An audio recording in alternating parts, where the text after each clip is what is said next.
اعوذ باللہ من الشیطان الرجیم بسم اللہ الرحمن الرحیم اللہم وفقنا لما تحب وترضى واجعل عاقبۃ امورنا خیرا ولا تکلنا الی انفسنا طرفۃ عین ابدا رب ادخلنی مدخل صدق واخرجنی مخرج صدق واجعل لی من لدنک سلطانا نصیرا۔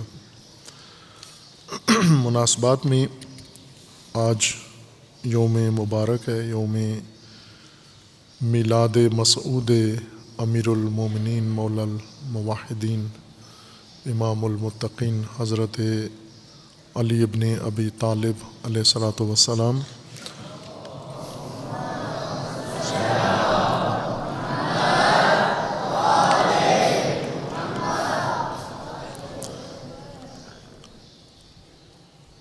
یہ میلاد مسعود تمام اہل اسلام، اہل قبلہ، امت اسلامیہ کو مبارکباد عرض ہے، اور بالخصوص پیروان امامت و ولایت کو تبریک و تہنیت عرض ہے۔ امیر المومنین علیہ الصلاۃ والسلام کی ہستی و شخصیت ایک پہلو امیر المومنین کا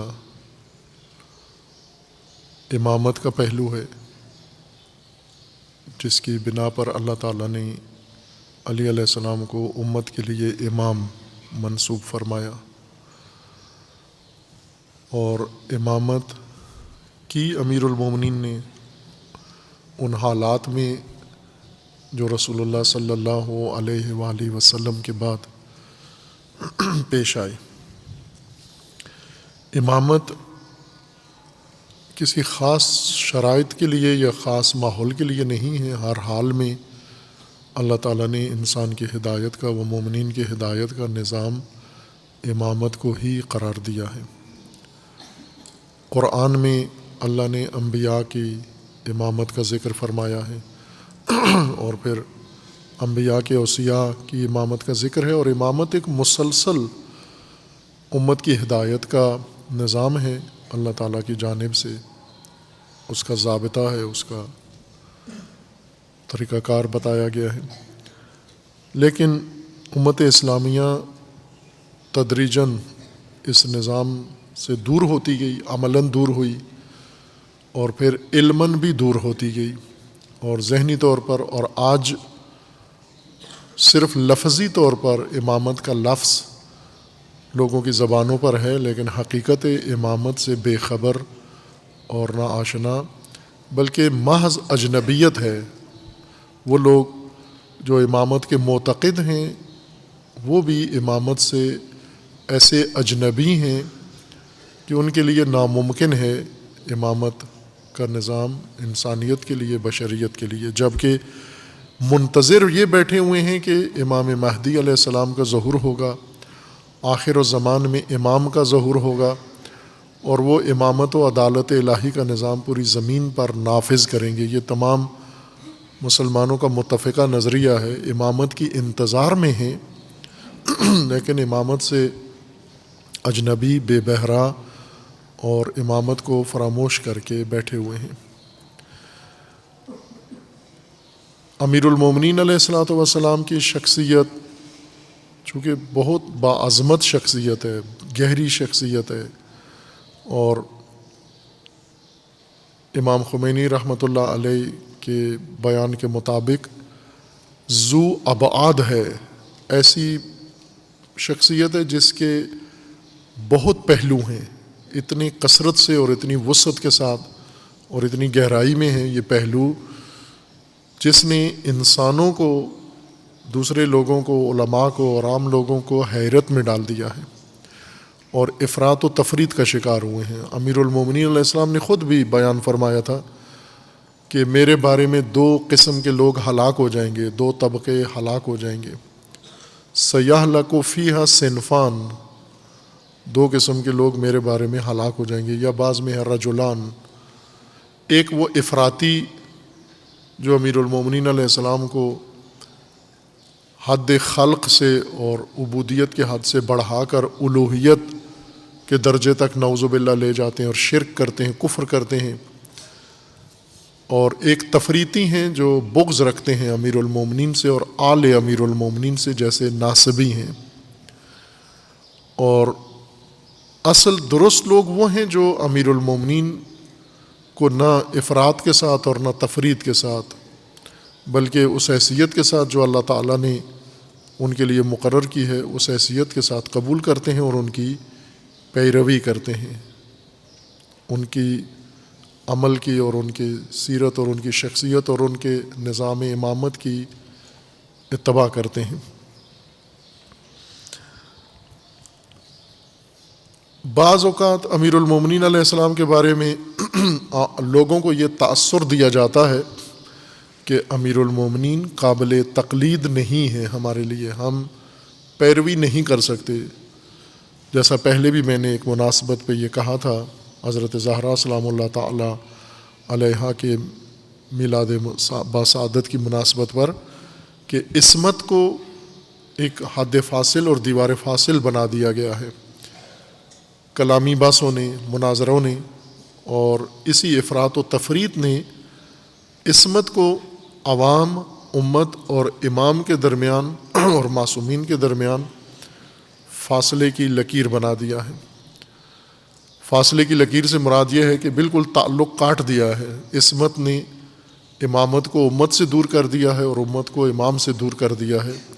چونکہ امت معصوم نہیں ہے اور امام معصوم ہے، اور معصوم اور غیر معصوم میں کوئی قدر مشترک، عصمت کی تفسیر ایسے کی گئی ہے کہ امام اور امت میں کوئی قدر مشترک نہیں ہے، کوئی صفت مشترک نہیں ہے، بس وہ ایک علیحدہ حقیقت اور یہ ایک علیحدہ حقیقت ہے۔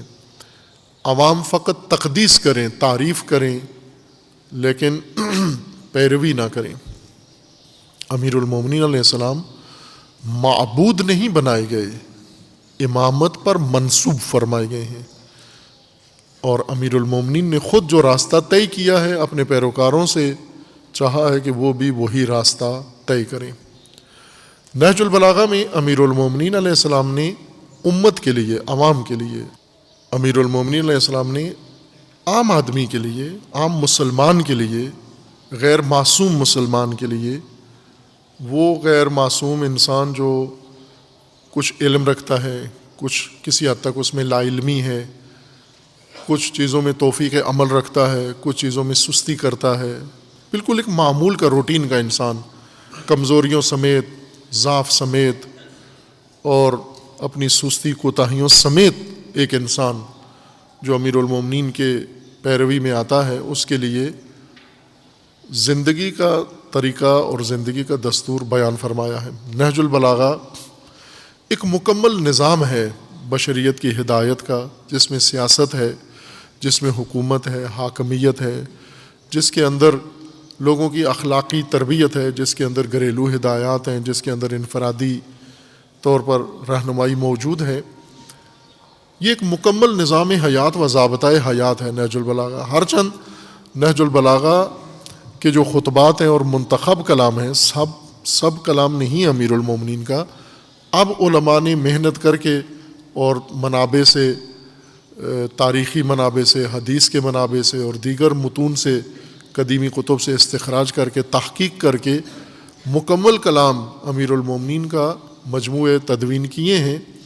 جیسے نہج السعادہ ہے کتاب ایک جو امیر المومنین کے کلام کے لیے ہے، یا اسی طرح مستدرک نہج البلاغہ ہے۔ 2-3 مجموعے ہیں، مختلف علماء نے ہمت کر کے وہ سارا کلام یکجا اکٹھا کیا ہے۔ سید رضی رحمۃ اللہ علیہ نے انتخاب کیا ہے فصاحت میں، جو بہت عالی درجہ رکھتا تھا جو کلام، اسے انتخاب کیا، باقی کو انہوں نے چھوڑ دیا ہے۔ لہٰذا یہ موضوعات جو ان خطبات میں ہیں، ان کی تفصیل مستدرک کے اندر اور دیگر خطبات کے اندر موجود ہے جو حصے مرحوم سید رضی نے ترک کیے ہیں۔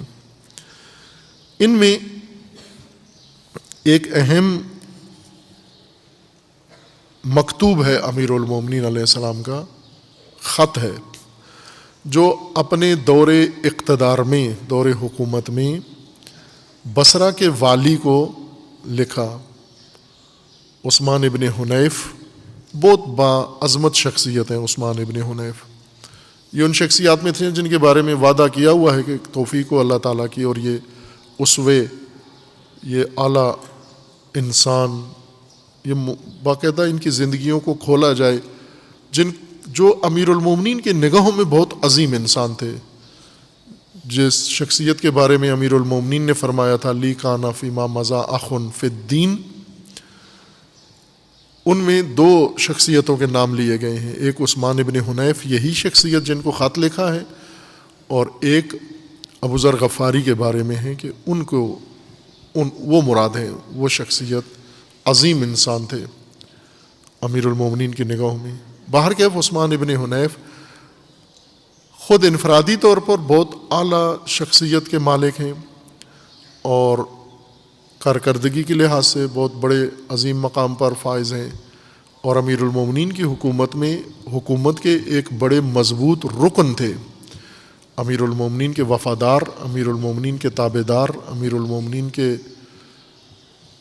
فرمان بر ان والیوں میں سے تھے، باصلاحیت مدیروں میں سے تھے. امیر المومنین کو ایک شدید کمی باصلاحیت مدیروں کی تھی، بہت شدید کمی تھی. امیر المومنین کو بڑی حسرت تھی امیر المومنین کی کہ ایسے لوگ میسر آئیں. نیک لوگ کافی تھے امیر المومنین کے ساتھ، لیکن ان نیکوں میں جو باصلاحیت مدیر ہوں، ایڈمنسٹریٹر ہوں، وہ کم تھے. جیسے ابھی حمزہ سمالی ہیں جو بہت اعلیٰ اخلاقی اور معنوی مقام پر، علمی مقام پر فائز ہیں. امیر المومنین علیہ السلام نے علمی اسرار ابھی حمزہ سمالی کو بیان فرمائے ہیں، دیگر شاگردوں کی نسبت ان کو زیادہ ترجیح دی ہے، اور ان کی اسی معنوی شخصیت کی بنیاد پر امیر المومنین نے انہیں ایک مدیریتی عہدہ بھی دیا، منصب بھی دیا کہ آپ والی بنایا، اور اس میں بہت ناکام رہے، بالکل فیل. امیر المومنین نے ڈانٹ کر انہیں تلخی کے ساتھ ہٹایا اور انہیں کہا کہ آپ نہیں ہو، اس قابل نہیں ہو، وہی جو کام کر رہے ہو وہی کرو، آپ یہ آپ کے بس کی بات نہیں ہے. یا اسی طرح بعض اوقات امیر المومنین علیہ السلام نے کسی شخصیت کو، ایک کو بھیجا خوارج کو جا کے خطبہ دو، وہ اس کی زبان ہی نہیں چلتی تھی، لڑکھڑا گیا، گونگا ہو گیا وہ. امیر المومنین نے ڈانٹا اس کو کہ یہ کوئی کام ہے، اتنا نہیں کر سکتے ہو آپ، اتنے بے صلاحیت ہو گئے ہو تم کہ میں نے ایک پیغام لشکر کے سامنے پڑھنے کے لیے کہا ہے اور آپ زبان لڑکھڑا گئی ہے آپ کی. یہ کمیاں، کمزوریاں امیر المومنین کو اپنے ساتھیوں کی یہ چبھتی تھیں، تکلیف دیتی تھیں، اور ان پر شکوہ کرتے تھے امیر المومنین کہ کیوں ایسے ہو تم. اپنے بیٹے محمد ابن حنفیہ جنگ جمل میں انہیں جنگ کے لیے بھیجا آگے، تو دیکھا کہ قدم جم نہیں رہے ہیں. بیٹا صحیح، جس طرح علی کا بیٹا ہونا چاہیے اس طرح کا جنگ نہیں، جنگجو نہیں لڑ.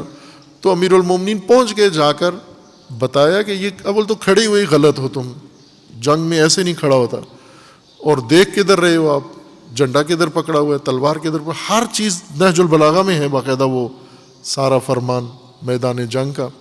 ایسے کھڑے ہو، پاؤں جما کے کھڑے ہو، دانت میچ لو، نگاہیں آخر پہ رکھو، عزم پختہ کر لو، اور اس طرح سے پھر حملہ ور ہو. امیر المومنین باقاعدہ چھوٹی چھوٹی چیزوں کا نوٹس لیتے تھے اپنے ساتھیوں کی، ان کی کمزوریوں کو دور کرتے، ان کو رہنمائی کرتے. عام لوگوں کے امام تھے امیر المومنین، عام بشر کے لیے امام تھے، ہم جیسوں کے لیے ہی انہیں امام بنایا گیا ہے. اور اگر بیچ میں دیوار حائل ہو جائے، ہم ان سے لے نہ سکیں، وہ ہمیں دے نہ سکیں، تو پھر تو ہمارے لیے امام کیسے بنایا اللہ تعالیٰ نے جب ہم ان سے کچھ لے نہیں سکتے. اگر ہم غور کریں امیر المومنین علیہ السلام کی تعلیمات میں تو ہر بات ہمارے لیے قابل عمل ہے، اور امیر المومنین نے اسی حد تک بیان کی ہے جس حد تک ہمارے لیے ممکن ہے. جہاں ہمارے لیے ممکن نہیں ہے وہ مطلب بیان ہی نہیں فرمایا، اس پر خود عمل کیا ہے، لیکن ہمیں کہا کہ آپ ایسا نہیں کر سکتے. ایک خط ہے 45 نمبر نامہ نہج البلاغہ کا. نہج البلاغہ کے بارے میں متاسفانہ بہت یعنی رویہ جو لوگوں کا ہے، مسلمانوں کا بہت ناروا ہے. شیعہ ویسے تبرکن رکھتے ہیں، پڑھتے نہیں ہیں اس کو، نہ ان کے نصاب میں شامل ہے یہ کتاب، نہ ان کے ممبر پہ سے بیان کی جاتی ہے یہ کتاب، نہ اس کے متعلق، چونکہ اس کے اندر تقویٰ کا ذکر ہے. ذاکروں کو ویسے تقویٰ چبھتا ہے، پسند نہیں آتا. وہ تو ہر وہ وصف جس کی امیر المومنین نے مذمت کی ہے وہ خطیبوں کے اندر موجود ہے. تو خطیب کیسے اپنی زبان سے اپنی مذمت پڑھے نہج البلاغہ پر، اپنے اوپر لعنتیں کیسے کروائے امیر المومنین کا کلام پڑھ کے جو خود اسی کی طرف لوٹ کر آ رہا ہے. اس لیے یہ نہیں پڑھتے. دوسروں کے بارے میں اہل سنت کے ذہن میں یہ شبہہ ڈال دیا گیا ہے کہ امیر المومنین کی کتاب یہ امیر المومنین کے خطبے نہیں ہیں، یہ سید رضی کے ہیں، یا شیعوں نے جمع کر کے ڈال دیے ہیں، چونکہ اس میں کچھ باتیں ان کی پسند کی نہیں ہیں، اہل سنت کی پسند کی نہیں ہیں، ایک دو خطبے جن کے مضامین ان کو اچھے نہیں لگتے. اس وجہ سے انہوں نے ساری کتاب کا ہی انکار کر دیا ہے. اور یہ کہتے ہیں چونکہ امیر المومنین کے بعد تدوین کی گئی ہے اس وجہ سے یہ کتاب وہ نہیں مانتے. خوب اس طرح سے تو کوئی حدیث کی کتاب قابل اعتبار نہیں ہے. صحیح بخاری تو رسول اللہ کے کتنے بعد تدوین کی گئی ہے، تو پھر تو اس کا بھی کوئی اہمیت نہیں ہے. اصول کافی کتنے عرصے بعد ہوئی ہے. جتنی حدیث کی کتابیں ہیں رسول اللہ کے عہد میں، اور رسول اللہ سے مسودہ چیک نہیں کسی نے کروایا کہ 3 صدی کوئی 4 صدی کوئی 5 صدی بعد میں یہ کتابیں لکھی گئی ہیں. لیکن آج مسلمان ان کا احترام کرتے ہیں، مانتے ہیں، چونکہ علمی ضابطہ ہوتا ہے کسی شے کو چیک کرنے کا کہ اس کی مستند ہے یا نہیں ہے، مدرک ہے یا نہیں ہے. الحمدللہ نہج البلاغہ کے مدارک اور مآخذ اہل سنت علماء نے تحقیق کر کے ثابت کیے ہیں کہ یہ واقعاً امیر المومنین کے خطبات ہیں. اور ان اہل سنت محققین میں ایک صبحی صالح ہیں اور ایک مفتی محمد عبدو ہیں، اور اسی طرح اور سب سے بڑھ کر ابن ابی الحدید ہیں. اور اس کے علاوہ تاریخ میں بڑے بڑے نامور ایسے اہل سنت اکابرین گزرے ہیں جن کو یہ خطبے حفظ تھے، حافظ تھے وہ ان خطبوں کے، چونکہ فصیح تھے، فصاحت میں بڑی اعلیٰ درجے کے تھے، اس لیے ان کو حفظ تھے یہ متن سارے، اور وہ لوگوں کے سامنے بیان کرتے تھے. لیکن آج ناصبیت نے یہ ایک تیر پھینکا ہے کہ یہ نہج البلاغہ کو مسلمانوں کے لیے مشکوک قرار دیا ہے. نہ ایسے نہیں ہیں. آپ پڑھیں نہج البلاغہ کے مطالب کو پڑھیں، چلیں 2-3 خطبے جو نہیں پسند آپ کو ان کو چھوڑ دیں، آپ وہ سمجھ لیں آپ کے بقول امیر المومنین کے نہیں ہیں، نہ ان کو نہ سمجھیں. باقی تو ہے نا، خطبۃ المتقین تو امیر المومنین کا خطبہ ہے، باقی توحیدی خطبے، پہلا خطبہ جو توحید کا ہے یہ تو امیر المومنین کا ہے. اس میں تو کوئی ایسی بات نہیں ہے جو کسی مسلمان کو ناگوار گزرے. وہ تو پڑھیں آپ، ان کو تو لاگو کریں، ان کو تو اپنے گھروں میں رکھیں. کتاب گھر میں نہیں رکھتے، مدرسے کی لائبریری میں نہیں رکھتے.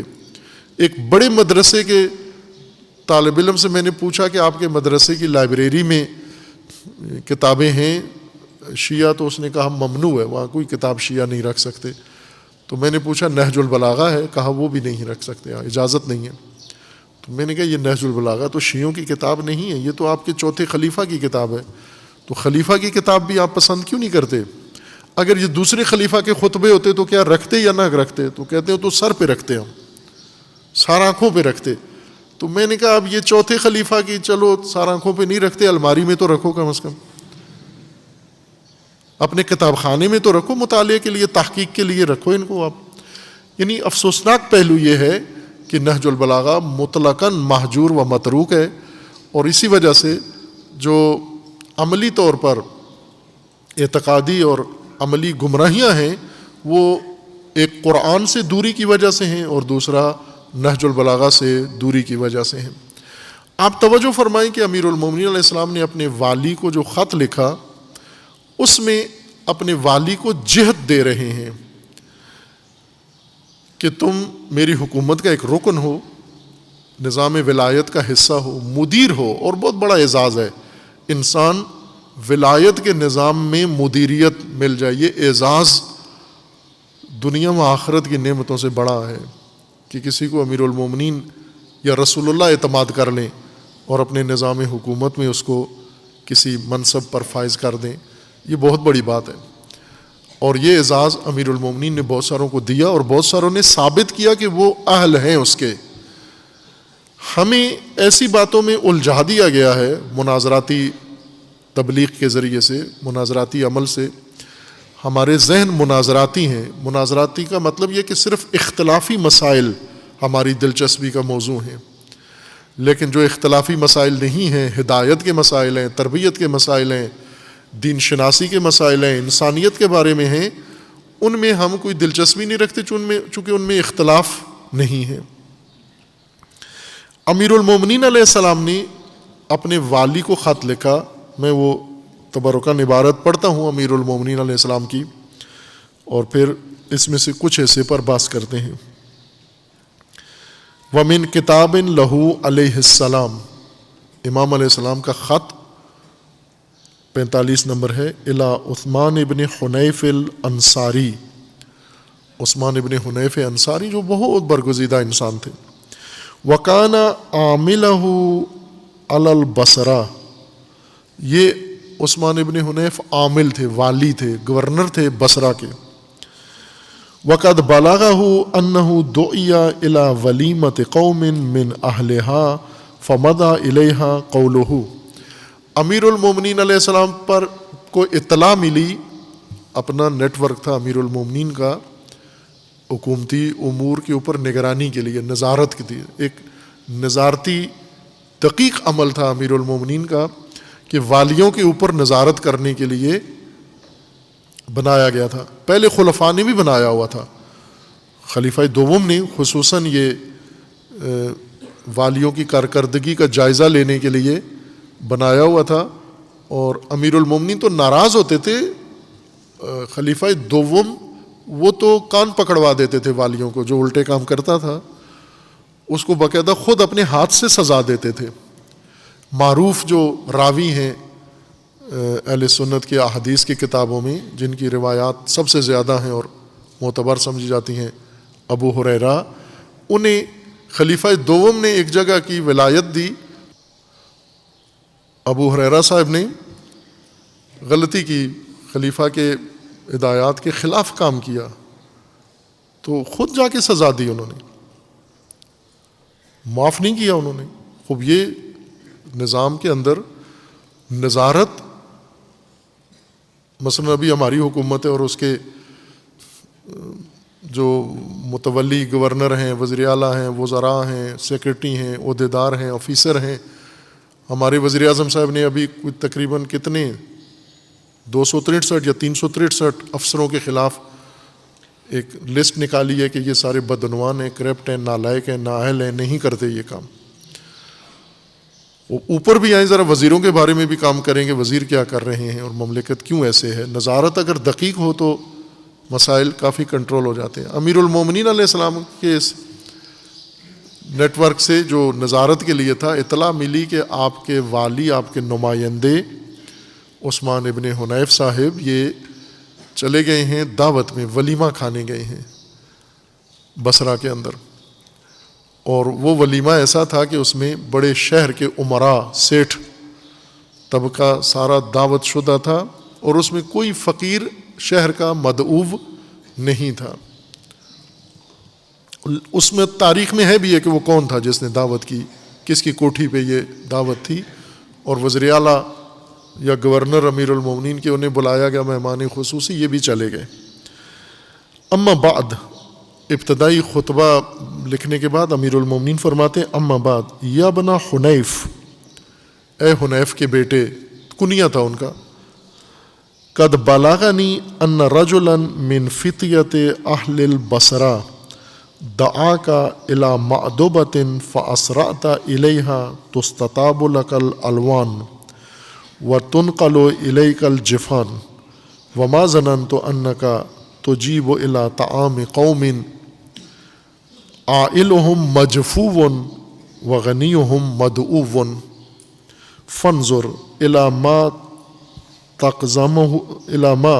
تقدمه من هذا المقزم فما اشبہ علیک علمه فالفظه وما ایقنت بطیب وجوہہ فنل منہ الا وان لکل معموم اماما. والی صاحب توجہ کرو، ہر معموم کا ایک امام ہے، یقتدی بہ ویستضیء بنور علمہ. الا وان امامکم قد اکتفى من دنیاہ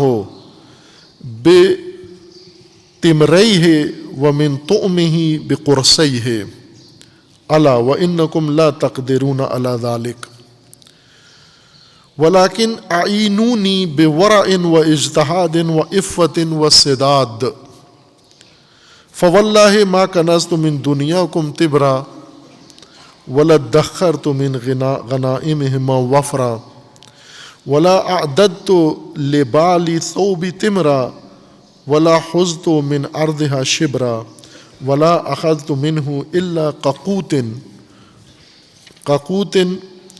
ققوت اتان دبرت ولہی فی عینی اوہا واہون من افسۃ مقرت بلا قانت فی ایدینا فدق من کل ما اضلته السماء فشحت علیہ نفوس قوم وسخت عنها نفوس قوم آخرین ونعم الحکم اللہ وما اصنع بفدق وغیر فدق وما اصنع بفدق وغیر فدق والنفس مضانها فی غد جدس تنقطع فی ظلمته آثارها وتغیب اخبارها وحفرة لو زید فی فسحتها واوسعت ید حافرها لازغطها الحجر والمدر وسد فرجها التراب المتراكم وانما هي نفسي اروضها بالتقوى لتأتي آمنة يوم الخوف الأكبر وتثبت على جوانب المزلق ولو شئت لاهتديت الطريق إلى مصفى هذا العسل ولباب هذا القمح ونسائج هذا القز ولكن هيهات أن يغلبني هوائي ويقودني جشعي إلى تخير الأطعمة ولعل بالحجاز أو اليمامة من لا طمع له في القرص ولا أهدى له بالشبع وأقباد أو أبيت مبتانا وحولي بطون غرسا وأقباد حرا أو أكون كما قال القائل وحسبك داء أن تبيت ببطنة وحولك أقباد تحن إلى القد أأقنه من نفسي بأن يقال هذا أمير المؤمنين ولا أشاركهم في مكاره الدهر أو أكون أسوة لهم في جشوبة العيش فما خلقت لشغلني عقل الطيبات كالبهيمة المربوطة حمها علفها أو المرسلة شغلها تقممها تقترش من علافها تلهو عما يراد بها أو أترك سدى أو أهمل عابسا أو أجر حبل الضلالة أو أعتصف طريق المتاهة وكأني بقائلكم يقول إذا كان هذا قوت ابن أبي طالب فقد قعد به الضعف عن قتال الأقران ومنازلة الشجعان ألا وإن شجرة البرية أصلب أودا والروائع الخضراء أرق جلودا والنباتات البدوية أقوى وقودا وأبطأ خمودا وأنا من رسول الله كالضوء من الضوء والزراء من الأزد والله كالسنو من السنو والله لو تظاهرت العرب على قتالي لما وليت عنها ولو أمكنت الفرس من رقابها لسارعت إليها وسأجهد في أن أطهر الأرض من هذا الشخص المعكوس والجسم المركوس حتى تخرج المدرة من بين حب الحسيد إليك أني يا دنيا فحبلك على غاربك. اسی کا دوسرا حصہ شروع ہو جاتا ہے خطبہ کا. بہت اعلیٰ عرشی خطبہ ہے, نورانی خطبہ ہے. اس کے ایک آدھ مطلب ہی آج پیش ہو سکے گا, اور یہ بے توفیقی ہے. اللہ تعالیٰ توفیق دے, بحال کرے. قم مقدسہ میں ایک تفسیر قرآن معمول کا روزانہ کا ہمارا درس تھا اور ایک تفسیر نہج البلاغہ. اور جب پاکستان آ رہا تھا تو مجھے گمان تھا، گمان سے زیادہ آگے یقین تھا کہ ظاہر حوزے والی علمی طالب علمانہ توفیقات وہاں جا کر نہیں ہوں گی، لیکن اتنی بے توفیقی ہو جائے گی یہ گمان نہیں تھا کہ حتیٰ تفسیر قرآن اور تفسیر نہج البلاغہ بھی چھوٹ جائے گی، یہ نہیں سوچا تھا. اور جس پر بہت مغموم ہوں، واقعاً مغموم ہوں کہ کاش خداوند تبارک و تعالیٰ دوبارہ یہ توفیق دے اور یہ نورانی صحیفہ دوبارہ زیر باس آئے اپنی ہدایت کے لیے، اپنی معرفت کے لیے. یا بنا حنیف، اے فرزند حنیف، حنیف کے بیٹے یعنی عثمان والی. قد بلغنی ان رجلا من فتیت اہل البصرہ دعاک الی معدبۃ، میں نے سنا ہے کہ بصرہ کے ایک جوان نے، تاجر نے، امیر زادے نے، ایک ثروت مند شخص نے جو جوان ہے، اس نے تجھے دعوت کی ہے، دسترخوان بچھایا ہے. فَأَسْرَعْتَ إِلَيْهَا تُسْتَطَابُ، اور تو جلدی سے اس کی طرف، اس کی دعوت پہ لبیک کہہ کے فوراً اس میں شریک بھی ہو گیا ہے. تُسْتَطَابُ لَكَ الْأَلْوَانُ، اس میں رنگا رنگ کے کھانے دسترخوان پہ سجائے گئے. جس دعوت میں تجھے بلایا گیا رنگا رنگ کے کھانے اس میں تھے. وَتُنْقَلُ إِلَيْكَ الْجِفَانُ، اور اسی طرح آپ کے سامنے جو برتن بھرے ہوئے، آج کی زبانوں میں، پاکستان کی زبان میں ٹریں بھری ہوئی، ڈونگے بھرے ہوئے آپ کے سامنے رکھے گئے، طرح طرح کے کھانے رنگا رنگ کے بنے ہوئے. وَمَا ظَنَنْتُ أَنَّكَ تُجِيبُ إِلَىٰ طَعَامِ قَوْمٍ، میں گمان نہیں کرتا تھا کہ میری حکومت کا رکن، میرا والی اور میرا حکومت کا منصبدار اور عہدیدار وہ اس دعوت میں شریک ہوگا. کون سی دعوت؟ جس میں عائلہم مجفوون، ایسی رنگین دعوت جس میں نادار، عائل، محتاج دکے دے کے نکال دیا گیا ہو، جفا کے ساتھ، ظلم کے ساتھ، شدت کے ساتھ اسے دعوت سے نکال دیا گیا ہو. وَغَنِيُّهُمْ مَدْعُوٌ، اور اغنیاء ثروت مند سارے اس دعوت میں بلائے گئے ہوں، تو بھی اس دعوت میں جائے جس میں کوئی فقیر نہ تھا. فَانظُرْ إِلَىٰ مَا تَقْزَمُهُ مِنْ هَذَا الْمَقْزَمِ، غور کر، ذرا توجہ کر کہ اس لقمہ گاہ میں، اس دسترخوان پہ تو نے کیا پایا، کیا کھایا، وہاں جا کر ملا کیا تجھے. فَمَشْتَبَحَ عَلَيْكَ عِلْمُهُ فَالْفِظْهُ، ایک چیز مد نظر رکھ، یہ اب ہدایت شروع ہو گئی ہے. ایک سرزنش ہے کہ کیوں گئے ایسی دعوت میں جس میں فقیر نہیں تھا. یہ نہیں فرمایا کہ اس میں حرام کا کھانا تھا، حرام پہ نہیں گیا، حلال کا کھانا تھا. اس نے اپنی ذاتی کمائی سے دعوت کی. کمی کیا تھی کہ والی حکومت کو بلایا، والی حکومت ایسی محفل میں چلا گیا جس میں سارے سیٹ ثروت مند تھے اور اس میں کوئی فقیر، چونکہ ولی تو سب کا ہے نا، یہ تو حاکم سب کا ہے. جب سب کا حاکم ہے تو ایک ایسی دعوت میں چلا گیا جہاں کوئی فقیر نہیں تھا، بلکہ فقیروں کو دھکے دے کے وہاں سے نکال دیا گیا تھا. اب تو دیکھ کہ تو نے اس دسترخوان پہ کیا وصول کیا. جس چیز کا تجھے علم نہیں ہوتا، مشتبہ ہوتی ہے، تو وہاں سے چھوڑ دیا کر. اس بات کو، اس کام کو نہ انجام نہ دے جس کا علم نہیں ہے، واضح نہیں ہے، یقین نہیں ہے. وما ایقنت بطیب وجوہہ فنل منہ، وہی کام کر جس کے پاکیزگی کا، جس کے طیب ہونے کا، جس کے طیب و طاہر ہونے کا تجھے یقین ہو.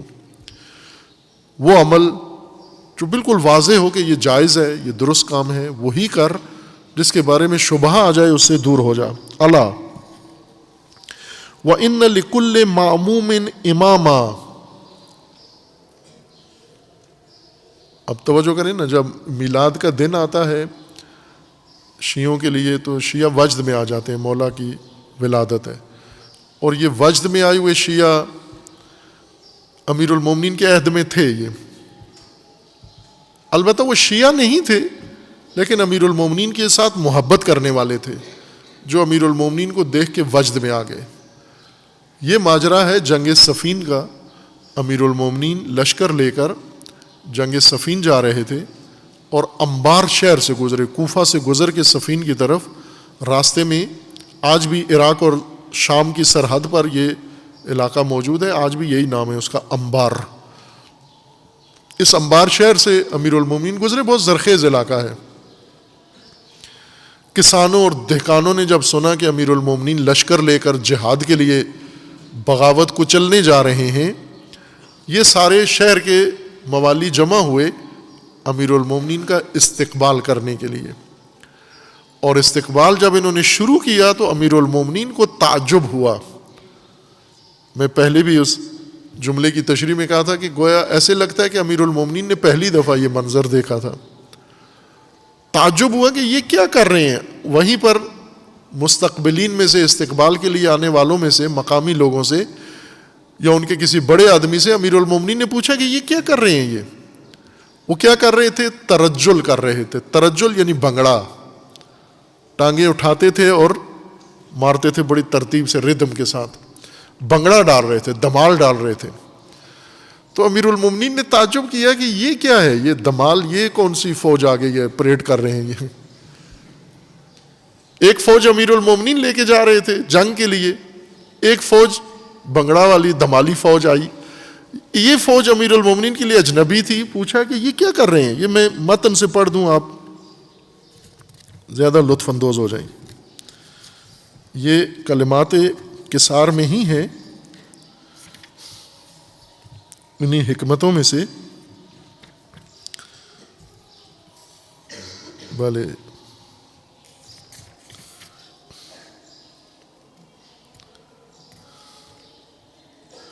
حکمت نمبر 37 نہج البلاغہ میں یہ بنگڑا جو دیکھا امیر المومنین نے. اب دیکھ لیں آپ کیا تیاریاں کرتے ہیں میلاد کے دن. شیعہ محب موالی کیا محفلیں کیسی سجاتے ہیں اور کیا کرتے ہیں. اور امیر المومنین آج مولود کعبہ، مولود رجب کیا پسند کرتے ہیں اور آپ کیا پسند کرتے ہیں. وقال علیہ السلام وقد لقیہ عند مسیرہ الی الشام دہاقین الانبار فترجلوا له واشتدوا بین یدیہ. اچھلتے تھے، ترجل کرتے تھے. رجل ایک پاؤں رکھتے تھے، دوسرا پاؤں اٹھاتے تھے اور شدت کے ساتھ پاؤں زمین پہ مارتے تھے. وہ بنگڑا دمال ہے. فقال ما هذا الذي صنعتموه، یہ کیا کر رہے ہو تم، یہ کیا حرکتیں ہیں تمہاری. فقالوا خلق منا نعظم به امراءنا، یہ ہمارا خلق ہے، ہمارا ادب ہے، ہماری ثقافت ہے، ہماری تہذیب ہے. جب ہمارے امراء، ہمارے امام، ہمارے پیشوا آتے ہیں ہمارے علاقے میں، ہم اس طرح ان کا استقبال کرتے ہیں. فقالوا خلق منا نعظم به امراءنا فقال واللہ ما ينتفع بهذا امراؤکم، تمہارے بنگڑے اور دمال سے تمہارے امیروں کو ذرا برابر کوئی نفع نہیں ہوتا، کوئی فائدہ نہیں ہوتا. امراء کے استقبال کے لیے جو کام کرتے ہو اس سے امراء کو تو کوئی فائدہ نہیں ہوتا، اور تمہیں کچھ ہوتا ہے یا نہیں، بنگڑا ڈالنے والوں کو کچھ فائدہ ہوتا ہے یا نہیں. وَإِنَّكُمْ لَتَشُقُّونَ عَلَىٰ أَنفُسِكُمْ فِي دُنْيَاكُمْ وَتَشْقَوْنَ بِهِ فِي آخِرَتِكُمْ، تمہیں تو نقصان ہی نقصان ہے. امیروں کو فائدہ کوئی نہیں ہے، تمہارے پیشوا رہبر کو تمہیں نقصان ہے. وہ کیا ہے کہ دنیا میں مشقت ہے، آخرت میں شقاوت ہے. یہ جو کام کر رہے ہو، وہ بنگڑا ڈالنا مشکل کام ہے، آسان نہیں ہے. یہ جو پریڈ کر رہے ہو تبلے پہ، یہ مشقت والا کام ہے، تھکن ہے، دنیاوی تھکن اور اخروی عذاب. آخرت میں یہی عمل تمہاری شقاوت کا سبب بنے گا. وما اکثر المشقت وراء العقاب، اور وہ تھکن کتنی خراب ہے کہ تھکن بھی ہو آخرت میں ڈنڈے بھی پڑیں، دو، تھکو بھی سزا بھی۔ وَأَرْبَحَ الدَّعَةَ مَعَاهَا الْأَمَانَ مِنَ النَّارِ، اور کتنی سوداور ہے وہ آسائش جس کے اندر انسان جہنم سے محفوظ ہو۔ یہ کیا تھکن ہے جو تم انجام دے؟ اگر سو جاتے، نہ آتے میرے استقبال میں، گھر میں سوئے رہتے تو کم از کم نہ تھکن ہونی تھی تمہیں، نہ عذاب ہونا تھا۔ اب جب آئے ہو تو میرے لشکر میں آتے، تلوار لے کر آتے، نیزہ لے کر آتے، کوئی تیر لے کر آتے، وردی پہن کر آتے، میرے ساتھ لشکر میں جنگ کے لیے جاتے، استقبال کر رہے ہو بھنگڑے ڈال کر۔ اب آپ خود دیکھیں، رجب پاکستان میں گزرتا ہے، کیسے ہوتا ہے؟ مجرے ہو رہے ہیں، بھنگڑے ہو رہے ہیں، دھمالیں ہو رہی ہیں، اور اپنے اظہارات کر رہے ہیں، احساسات کا اظہار کر رہے ہیں۔ یہ نہیں پسند کرتے امیر المومنین، نہ اس طرح کا استقبال، نہ اس طرح کا میلاد، نہ اس طرح کی محبت، نہ اس طرح کی مجلس۔ پسند کیا کرتے ہیں؟ خود بتا رہے ہیں اسی عثمان ابن حنیف کے خط میں کہ ہر ماموم کا امام ہوتا ہے، ان لکل ماموم امامہ، ہر ماموم، ہر شخص کا ایک امام ہے، ہر شخص کا ایک امام ہے۔ اب یہ الگ بات ہے کہ وہ امام حق ہے یا امام باطل، امام ہدیٰ ہے یا امام النار، لیکن ہر ایک کا ایک پیشوا، ایک رہبر، ایک لیڈر موجود ہے۔ ہر پاکستانی کا ایک امام ہے جس کے پیچھے لگا ہوا ہے، جس کے ساتھ ملا ہوا ہے، جس کے ساتھ جڑ کے جا رہا ہے، وہ اس کا امام ہے۔ یقتدی بہی، جس کی اقتداء کرتا ہے، پیروی کرتا ہے۔ وَيَسْتَضِیءُ بِنُورِ عِلْمِهِ، اور جس کے علم و رہنمائی سے انسان روشنی لیتا ہے۔ الا وَإِنَّ إِمَامَكُمْ، اب تو سن عثمان ابن حنیف، والی صاحب، گورنر صاحب، تیرا امام کون ہے اور وہ کیا کرتا ہے، اور تجھے اپنے امام کی پیروی کرنی چاہیے، امام کی طرح تجھے ہونا چاہیے۔ وہ کیا ہے؟ ان امامکم قد اکتفی من دنیاہ بتمریہ، تیرا جو امام ہے، والی، لیڈر، رہبر تیرا، یعنی علی ابن ابی طالب علیہ الصلوۃ والسلام، تیرے رہبر کے پاس متاع دنیا میں سے صرف دو کپڑے ہیں، دو کپڑے،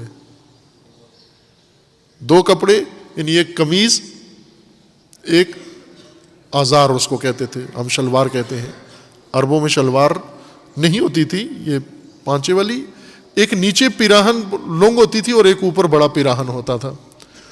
یہ دو ردائیں یا دو کپڑے تیرے والی، جس کا تو نمائندہ ہے، جس کا تو پیروکار ہے، جس کی تجھے اقتداء کرنی ہے، اس کے پاس صرف دو کپڑے ہیں۔ وَمِن طُعْمِهِ بِقُرْصَيْهِ، اور تیرے امام کا کھانا، لنچ اور ڈنر اور ناشتہ دو روٹیاں ہیں، صرف دو روٹیاں۔ یعنی لکھا ہوا کیسی روٹیاں تھیں؟ وہ خشک جو کی روٹیاں، جو کی خشک روٹیاں ہیں، یہ اس کا کھانا ہے تیرے امام کا، اور یہ اس کا پہننا ہے، یہ خوراک و لباس ہے اس شخص کی جس کا تو پیروکار ہے، جس کی اقتداء تجھے کرنی ہے۔ الا وانکم لا تقدرون علی ذلک، اب وہ امیر المومنین کو معلوم تھا کہ یہ جواباً کیا کہے گا کہ آپ کی طرح تو کوئی بھی زندگی نہیں گزار سکتا۔ اب دو آدمی صرف ایک قمیض ایک شلوار رکھ کے پوری زندگی گزارے، یہ تو کیسے ممکن نہیں ہے۔ یہ صرف دو روٹیاں، وہ بھی جو کی خشک روٹیاں کھائے۔ امیر المومنین فرماتے مجھے بھی پتہ ہے کہ تم یہ کام نہیں کر سکتے، لا تقدرون علی ذلک، تم اس پر قدرت نہیں رکھتے، اتنا تمہارے اندر ارادہ مضبوط نہیں ہے، اتنا اپنے نفس پر کنٹرول تمہارا نہیں ہے، اتنا اپنی خواہشات پہ قابو نہیں ہے تمہارا، مجھے پتہ ہے۔ ولیکن اعینونی بورع و اجتہاد و عفت و سداد، لیکن میرے معاونت تو کرو، میرے ساتھ تعاون تو کرو، میرے راستے کو جھٹکو تو نہیں، ٹھکراؤ تو نہیں۔ اعینونی، میرے معاون تو بن سکتے ہو، میرا ساتھ تو دو اس میں۔ کس میں؟ بورع، و اجتہاد، کوشش تو کرو، تقوی اختیار کرو، عفت اختیار کرو، اور سداد، صحیح راستہ اختیار کرو، درست اقدام کرو، درست عمل کرو۔ ان کاموں سے میرا ساتھ تو دے سکتے ہو تم، میرے نظام کی تقویت تو کر سکتے ہو تم۔ علی کی حکومت کی مضبوطی کس میں ہے؟ ورع، تقوی، اجتہاد۔ اجتہاد سے مراد یہ مدرسوں والا اجتہاد نہیں ہے، حوزے والا کہ پڑھے رہو اور پڑھ پڑھ کے مجتہد بن جاؤ۔ اجتہاد لغوی معنی مراد ہے کوشش، توانائی صرف کرنا، پوری توانائی صرف کرنا۔ اجتہاد، جہد باذل الوسع کو کہتے ہیں۔ اللہ نے جو توانائیاں دی ہیں یہ اپنے ہدف میں، اپنے مقصد میں استعمال کرو، اس کو اجتہاد کہتے ہیں، جہد کہتے ہیں۔ اعینونی بورع و اجتہاد و عفت، عفت اختیار کرو آپ، یعنی اپنی خواہشات کے اوپر پردے ڈالو، اپنی خواہشات کی نمائش نہ کرو۔ وسداد فواللہ ما کنزت من دنیاکم تبرا ولا ادخرت من غنائمها وفرا۔ امیر المومنین فرماتے ہیں میں بتاؤں میں نے دنیا سے کیا اکٹھا کیا ہے؟ اگر یہ شیعہ پاکستانی ان کو یقین ہو جائے کہ امیر المومنین کی یہ دنیا تھی، تو جس طرح امیر المومنین کے زمانے میں بہت سارے، جب انہیں پتہ چلتا تھا نا، امیر المومنین کا گھر دیکھتے تھے، آ کر خلیفہ کے گھر آتے تھے، بات کرنے کے لیے خلیفہ چراغ بجھا دیتا تھا، کیونکہ گھر میں نہیں، بیت المال میں، دفتر میں، تو خلیفہ لائٹ آف کر دی۔ مہمان حیران ہوئے کہ اندھیرا ہے، رات کا منظر ہے، ہم بات کرنے آئے ہیں، آپ نے لائٹ آف کر دی ہے۔ تو امیر المومنین نے فرمایا کہ بل بیت المال سے آتا ہے، چراغ کا تیل بیت المال کا ہے، میں دفتر میں بیٹھا ہوا ہوں اور حکومتی سرکاری کاموں کے لیے تو چراغ جل رہا تھا، اب آپ اپنی ذاتی بات کرنے آئے ہو، انفرادی مسئلہ لے کر آئے ہو، اب حکومتی کام نہیں ہے، ذاتی بات ہے، اور یہاں دفتر میں میرا چراغ نہیں ہے، میرے گھر میں ہے، یہ چراغ بجھ جائے گا، چونکہ آپ سرکاری خرچے پر اپنے ذاتی مسائل نہیں کر سکتے، سرکاری خرچے پہ یہ کام نہیں کر سکتے بیت المال سے۔ اور آج کی بات کریں نا تاکہ سمجھ بھی آئے، آج مثلا بیت المال کا پٹرول چلاؤ، کس لیے جلاؤ؟ کسی رشتہ دار کو ملائیں، گھر چکر لگائیں، مہمان کو اڈے پہ چھوڑ آئیں، اڈے سے مہمان اٹھا کے لے آئیں، پٹرول سارا بیت المال کا ہو۔ اپنے ذاتی مہمان کو بیت المال سے کھانا کھلاؤ آ کر، کہ ادھر لنگر عمومی پکتا ہے، دعوت کی ہے۔ یہاں ایک تھے مہمان نواز تھے، وہ دعوت کرتے تھے سب کی مدرسے کے اندر، جو مدرسے کا کھانا پکتا ہے، باہر سے مہمانوں کو، اپنے رشتہ داروں کو، دوستوں کو دعوت کرتے تھے کہ تمہاری دعوت ہے، اور آ کے لا کے مدرسے کا کھانا کھلاتے تھے ان کو۔ اسی طرح اگر آپ کو ایک سہولت دی ہوئی ہے بیت المال سے، تو وہ بیت المال کی حد تک، جہاں تک اس ذمہ داری کا تعلق ہے، اس میں اس کو استعمال کرو، لیکن جہاں سے آگے نہیں ہے۔ اب مثلا آپ، گرمی آتی ہے اے سی لگا لو، سردی آتی ہے بیت المال سے ہیٹر لگا لو ہر کمرے میں، لاکھوں روپے بل بنا کے بیت المال کے اوپر ڈال دو، اور پھر کیا کہو شیعہ علی، مولا میرا علی ہے، تو علی تو یہ فرماتے ہیں کہ یہ نہ کرو یہ کام۔ یہ وہ علی علیہ السلام کی زندگی ہے جو عام آدمی کے لیے رہنمائی ہے، عام آدمی کے لیے، روزمرہ زندگی کے لیے۔ آئینونی، مدد تو کرو میری، میرے نظام کی مدد کرو، ولایت کے نظام کی برپائی کے لیے کوشش تو کرو کچھ۔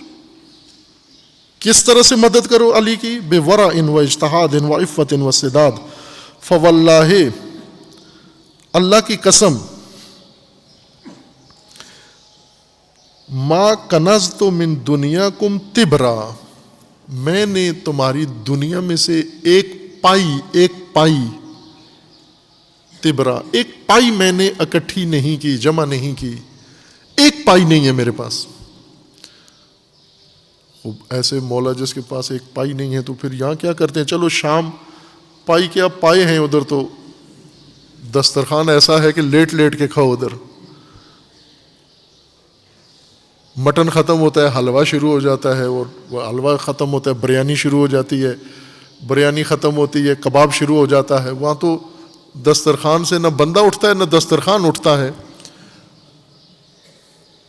یا تو امیر المومنین فرمائے ایک پائی میں نے دنیا سے، نہ کہ بیت المال سے، بیت المال کے علاوہ بھی میرے گھر میں دیکھو ایک پائی نہیں ملے گی، ایک پائی میں نے اکٹھی نہیں کی۔ وَلَدَّخَّرْتُ مِنْ غَنَائِمِهَا وَفْرًا، اور نہ ہی اس کی غنیمتوں میں سے میں نے کوئی چیز ذخیرہ کی ہے۔ میرے گھر میں سٹور نہیں ملے گا آپ کو، سٹور بنایا ہی نہیں ہے گھر میں۔ وَلَا أَعْدَدْتُ لِبَالِي ثَوْبِي تِمْرًا، میرے پاس پرانا پوسیدہ لباس ہے، میں نے اس کا متبادل بھی نہیں بنایا ہوا کہ یہ جب میلا ہو جائے گا دھونے کے لیے کوئی اور بنا لوں تاکہ ایک جوڑا پہنوں ایک جوڑا دھوں، وہ بھی نہیں کیا میں نے، ایک ہی جوڑا بنایا ہوا ہے۔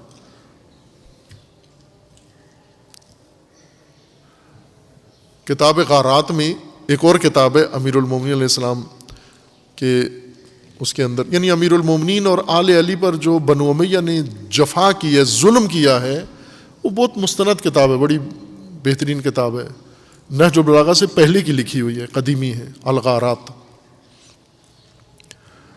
اس کے مصنف نے لکھا ہے کہ راوی اس روایت کا اب میرے ذہن میں نہیں ہے، راوی کہتا ہے کہ میں چھوٹا تھا، بچپن میں تھا، علی ابن ابی طالب کے پیچھے نماز جمعہ پڑھنے گیا مسجد کوفہ میں، چونکہ رش تھا، بہت رش تھا، جمعیت تھی، مسجد سے زیادہ جمعیت تھی، تو لوگ پیچھے خطبہ جب ہو رہا تھا تو نظر نہیں آ رہا تھا، تو والد میرا کھڑا ہو گیا اور میں والد کے کندھے پہ بیٹھا ہوا تھا بچپن میں، اور خطبہ سن رہے تھے۔ خطبہ سنتے ہوئے امیر المومنین بار بار اپنی پیراہن، یہ اس کی آستین کو بار بار امیر المومنین ہلاتے تھے اس طرح ہاتھ سے، دونوں آستینوں کو، اور وہ دور سے نظر آ رہی تھی کہ گیلی ہیں، یہ بھیگی ہوئی ہیں، خشک نہیں ہے۔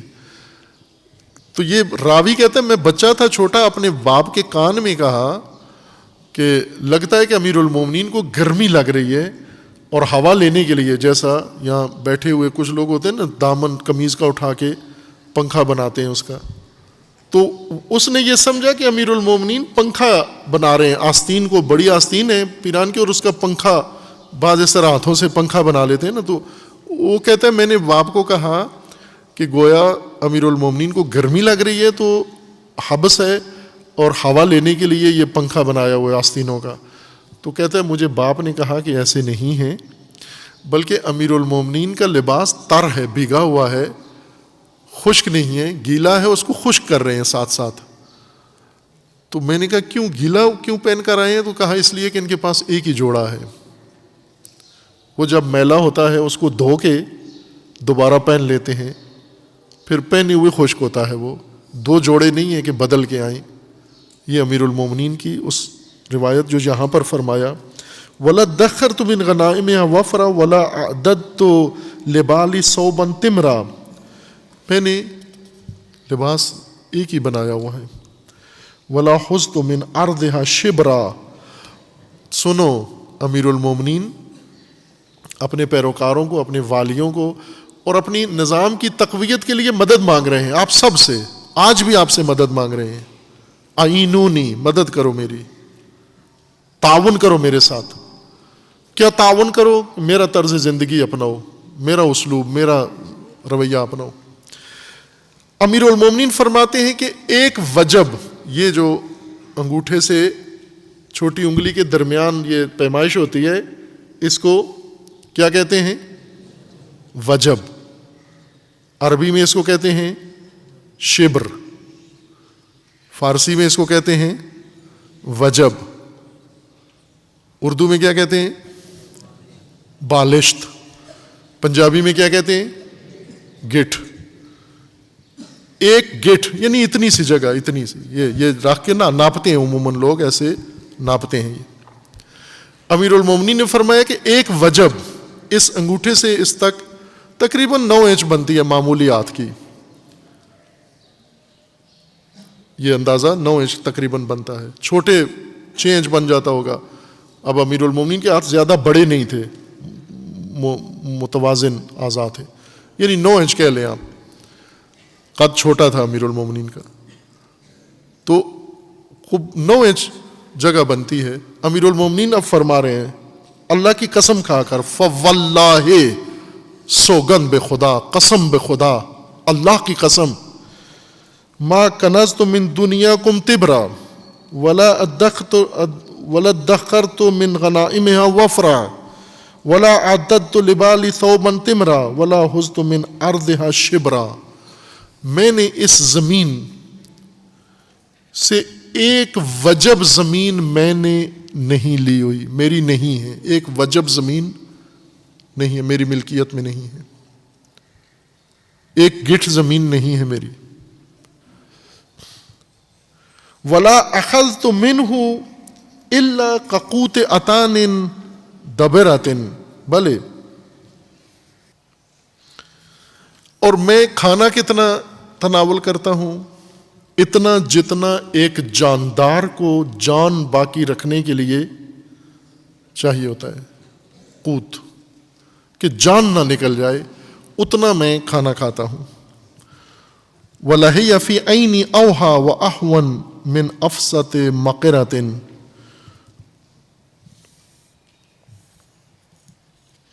اور یہ اس سے زیادہ، یعنی ضرورت سے زیادہ میرے نزدیک اس بدبودار چمڑے سے زیادہ پد ہے جو انسان سونگھ بھی نہیں سکتا۔ چمڑے کو جب بدبو پڑ جائے، چمڑا جلدی خراب ہوتا ہے فوراً، باقی جانور کے حصے دیر سے خراب ہوتے ہیں، چمڑا ایک دم بدبو چھوڑ دیتا ہے۔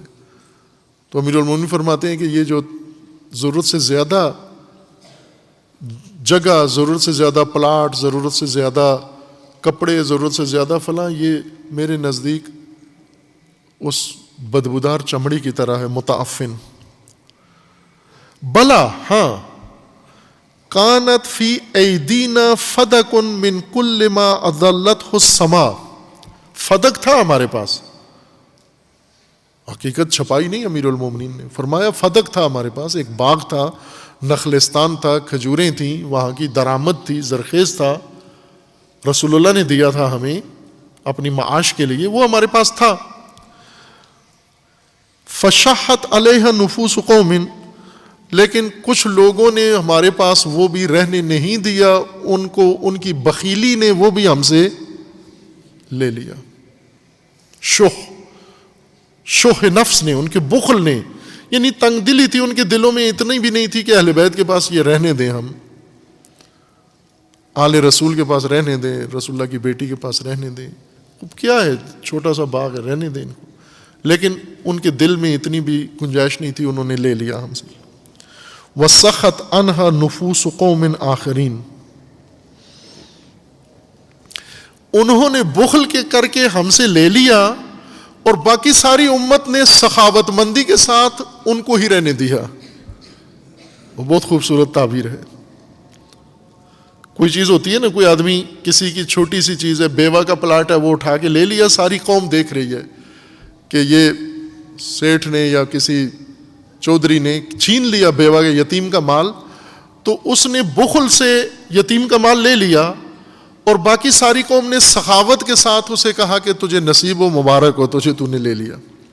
امیر المومنین یہ فرما رہے ہیں کہ فدق ہم سے لے لیا گیا، بخیلی دکھائی گئی، اور باقی سب نے سخاوت دکھائی، کیا کہا کہ ٹھیک ہے اہل بیت کا مال ہے، لے لو، کیا حرج ہے، اس میں کیا فرق پڑتا ہے، انہوں نے لے لیا ہم سے۔ وَنِعْمَ الْحَكَمُ اللَّهُ، اب توجہ فرمائیں امیر المومنین، ہمیں یہ مسئلہ بہت دلچسپی کا ہے، فدق کا مسئلہ اختلافی ہے، اس طرح کا حساس مسئلہ ہے، تو اس پہ بہت حساسیت ہے، اور تھا کس کا؟ ہمارا تو نہیں تھا، امیر المومنین کا تھا، جناب سیدہ کا تھا، جو مالک ہیں۔ اب مالک خود اس کے بارے میں کیا فرماتے ہیں؟ فدق کے بارے میں، کہا وہ ہمارا تھا، ہم سے لے لیا گیا. دوسروں نے سخاوت کے ساتھ خاموشی اختیار کر لی کہ ٹھیک ہے ان کا تھا، لے لیا گیا، ہمیں کیا فرق پڑتا ہے، رہنے دو. اور پھر وما اصنعوا، اب امیر المومنین فرمایا کہ اب حکم اللہ ہے، فیصلہ اللہ نے کرنا ہے. امیر المومنین نے اپنی حکومت میں یہ خطبہ دیا. عثمان ابن حنیف بصرہ کا حاکم ہے، امیر المومنین خود کوفہ میں حاکم ہے، اور مکہ مدینہ امیر المومنین کی حکومت میں ہے، خیبر بھی امیر المومنین کی حکومت میں ہے، فدق بھی امیر المومنین کی حکومت میں ہے، خود امیر المومنین حاکم اعلیٰ ہیں. تو پہلا کام تو یہ کرتے کہ یہ جائیداد ہماری یہ واپس کرو، اپنی حکومت ہے نا، اب تو لے سکتے ہیں آپ. خود بھی کہا کہ اللہ فیصلہ کرے گا، میں اس کو نہیں چھیڑتا ہوں. اپنی پوری حکومت میں یہ پہلی دفعہ صرف ایک فدق کا نام لیا، اور وہ بھی کس طرح لیا. وما اصنع بفدق وغیر فدق، وما اصنع بفدق وغیر فدق، میرا کیا کام فدق اور غیر فدق سے، میرا کیا کام پراپرٹی سے. وما اصنع، میں کیا کروں، فدق کو کیا کروں، غیر فدق کو کیا کروں میں. وما اصنع بفدق وغیر فدق والنفس مدانها فی غد جدس تنقطع فی ظلمت آثارها وتغیب اخبارها. کل تو سب نے اس دنیا سے اٹھ جانا ہے، اس کو کیا کروں میں فدق کو کیا کروں، میں غیر فدق کو کیا کروں، مجھے تو کل دنیا سے اٹھ جانا ہے. اور کہاں پہ جانا ہے، والنفس مدانها فی غد جدس، اس گڑھے میں چلے جانا ہے، یعنی قبر میں چلے جانا ہے. تنقطع فی ظلمت آثارها، تاریک، وتغیب اخبارها، جس کی خبر کسی کو نہیں ہے. وحفرۃ لو زید فی فسحتها واوسعت یدا حافرها لازغتها الحجر والمدر. کتنا اس کو اگر قبر کھودنے والا بڑی قبر بھی بنائے، کتنی بڑی قبر بنائے گا، کتنا کھولے گا اس کو. جو اصل زمین انسان کے لیے درکار ہے، جو اصل زمین چاہیے جہاں پر آپ نے چلے جانا ہے، وہ قبر ہے. قبر کو بہت بڑی بھی بنوا دو، کتنی بنا دے گا. پھر اس کے بعد دوبارہ بھرو گے جب حجر اور مدر، پھر دوبارہ اوپر مٹی اور روڑے، پھر اس کے اندر ڈالو گے ڈھیلے، اور پھر بھر جائے گا. یعنی کھلی کشادہ قبر کھود کے اس میں دفن کر کے دوبارہ مٹی سے پھر اس کو بھرنا ہی ہے، تنگ ہی کرنا ہوتا ہے، وہ اندر اتنی کھلی رہتی تو نہیں ہے. وَصَدَّ فُرَجَهَا تُرَابُ الْمُتَرَاكِمْ، پھر مٹی کا ڈھیر اس بڑی وسیع قبر کو بھی بھر کے پھر تنگ کر دیتا ہے. وَإِنَّمَا هِيَ نَفْسِي أَرُودُهَا بِالتَّقْوَى لِتَأْتِيَ آمِنَةً يَوْمَ الْخَوْفِ الْأَكْبَرِ.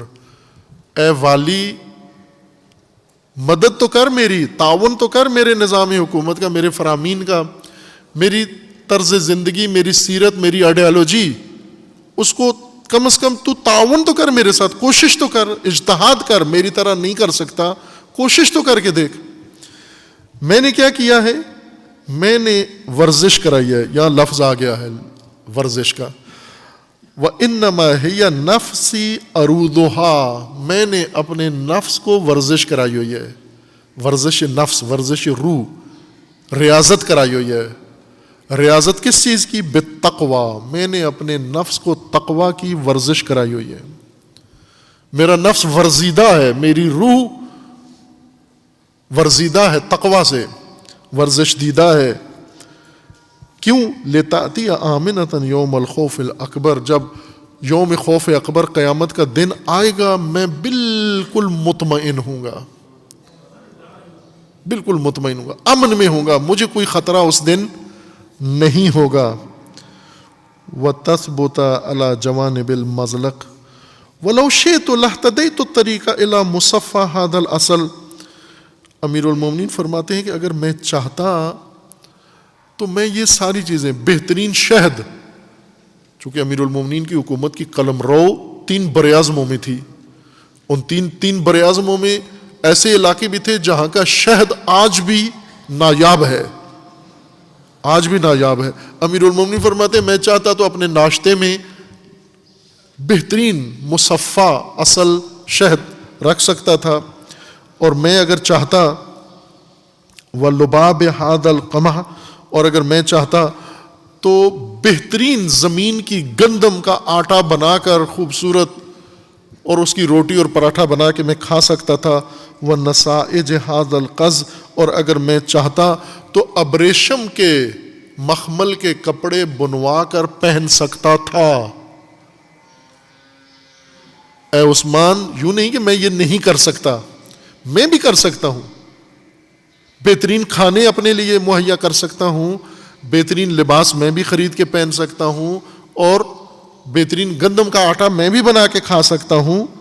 ولیکن ہیہات، لیکن اے عثمان ہرگز ایسا نہیں کروں گا، ہیہات یہ نہیں کروں گا۔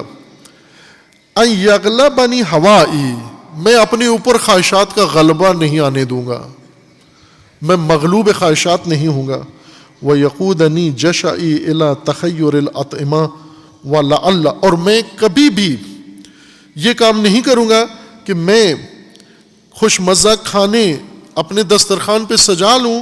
وَلَعَلَّ، توجہ کریں، وَلَعَلَّ بِالْحِجاز، میں کوفہ میں بیٹھ کر دارالامارہ کا سرکاری دسترخوان ان لذیذ کھانوں سے سجا سکتا ہوں، اور جب میں ادھر لذیذ کھانے کھا رہا ہوں تو حجاز میں، طائف میں، مکہ مدینہ میں، یا یمن میں، اول یمامہ یا یمامہ میں میری حکومت میں رہنے والا کوئی شخص، من لا طمع لہ فی القرص، ممکن ہے اس کو شب بھر میں، دن بھر میں ایک روٹی بھی میسر نہ آئی ہو، وہ ایک روٹی بھی نہ اس نے کھائی ہو۔ ولا عہد لہ بالشبع، اور ممکن ہے زندگی بھر اسے شکم بھر کے کھانے کا زندگی میں تجربہ ہی نہ ہوا ہو۔ ممکن ہے یمامہ میں، دور دراز یمن میں کسی جگہ کوئی ایسا میری قلمرو حکومت میں فرد رہتا ہو جس کو اگر جا کر پوچھو کہ بھائی پیٹ بھر کے کھانا کس کو کہتے ہیں، تو وہ کہے مجھے آج تک تجربہ نہیں ہوا، یہ کام آج تک ہوا ہی نہیں مجھ سے کہ پیٹ بھر کے کبھی کھایا ہو، پتہ چلے پیٹ بھر کے کھانا کہتے کس کو ہیں۔ او ابیتا مبتانا وحولی بطون غرسا واکباد حرا او اکون کما قال القائل، یا پھر میں پیٹ بھر کے کھانا کھا کے سو جاؤں، نرم گرم بستر کے اندر سو جاؤں، اور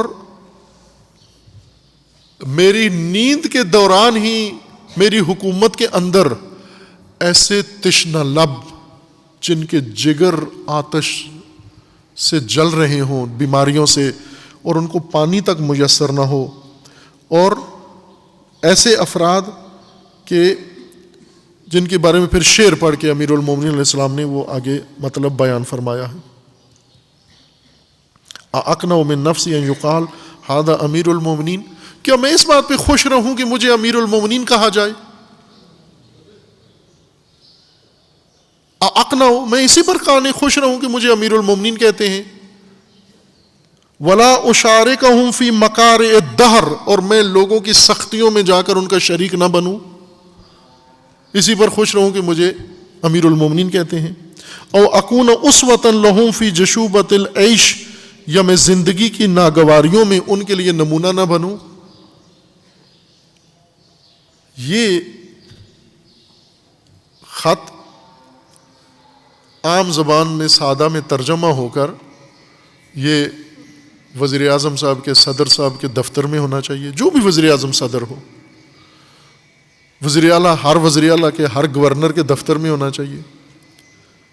مدینہ کی ریاست یہ ہوتی ہے، مدینہ کی ریاست کے حاکم یہ ہوتے ہیں کہ میں خوش رہوں مجھے امیر المومنین کہتے ہیں، اور میں لوگوں کے سختیوں میں ان کے ساتھ شریک نہ ہوں، اور میں لوگوں کے لیے اسوہ نہ بنوں۔ فما خلقت لیشغلنی عقل الطیبات، مجھے اللہ نے اس لیے پیدا نہیں کیا چرنے کے لیے، کھانے کے لیے، کہ میرا کام صرف کھانا ہے۔ کل بہیمت المربوطہ، وہ قلعے پہ